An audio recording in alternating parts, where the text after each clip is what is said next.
சின்ன கணத்தில கல்லு கட்டி நல்ல சின்ன கணத்தில கல்லு கட்டி நல்ல சிங்காரமாகவே பட்டுடுத்தி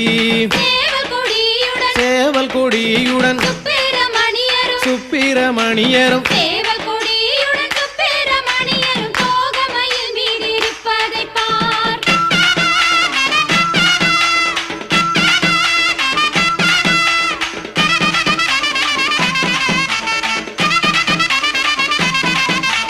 வெள்ளிக்கிழமையில வீடு மொழுவையில வெள்ளிக்கிழமையில வீடு மொழுவையில வெத்தில கேட்டாராம் நம்மதோர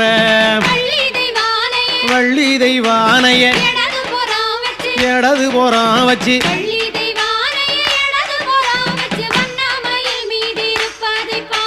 சக்கரங்கள் வந்து